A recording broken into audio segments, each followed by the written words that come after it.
like Brian Thomas here at the 7th spot. And then in the second round, I kind of get the best receiver that's left over. Most of the time, it's going to be A.J. Brown, Drake London, or you can get a running back with like Josh Jacobs. Sometimes people will take Ladd McConkey a little early or Brock Bowers a little early, and you might get a discount on one of those elite players. For the most part, if you have the 7th pick, that's about where the players that I typically like stop in the second round. In the third round, you're really kind of now you've addressed the receiver position.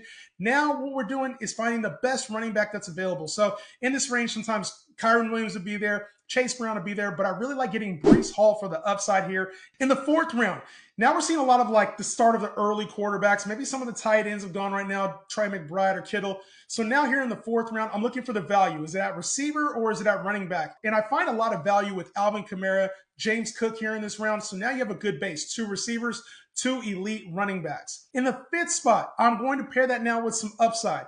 So Jameson Williams, Xavier Worthy, George Pickens, these are names I really like taking here in the 5th round. If Devontae Smith somehow falls to you, or Rashee Rice because people are worried about the suspension, this is a really good spot to get an upside receiver to have in your 3rd receiver slot.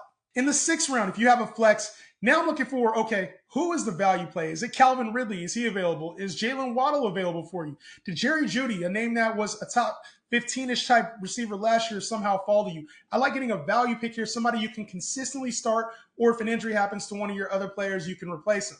In the 7th round, I tend to get a tight end here. This is really a good range to get like an Evan Ingram or maybe even a Mark Andrews. In the next round, I'm still taking running backs because this is the last of really where the starters go. You got like Brian Robinson, Tyrone Tracy, Travis Etienne, Jalen Warren. That last like starting bit, especially if you only have 2 running backs, there's a significant drop off. Yeah, you can get some upside later, but this is kind of the tier break when it comes to starting running backs that you can actually play in your lineup if needed. In the 9th round, now I'm still looking for upside. Hopefully a Matthew Golden, a Ricky Pearsall, a Emeka Egbuka, one of these guys can fall to you. And so you have an upside play on your bench to maximize your upside with your already stacked lineup. Now I'm looking for quarterback in the 10th and 11th round. If I can get Dak Prescott, Trevor Lawrence, we're talking Jordan Love, Brock Purdy. I think that's a Jared Goff. There's a lot of really nice names at the quarterback position you can get in the 10th and 11th round here and feel really good about your starting lineup. So that's how I'd build if I took Brian Thomas at the 7th pick. And I think taking Brian Thomas anytime early gives you like maximum potential when it comes to, outplaying his ADP at maybe wide receiver 4 where he finished last year. He has Randy Moss type upside for me. So for me, I like pairing Brian Thomas with another early receiver and then kind of loading up on those fallen running backs in the 3rd and 4th round.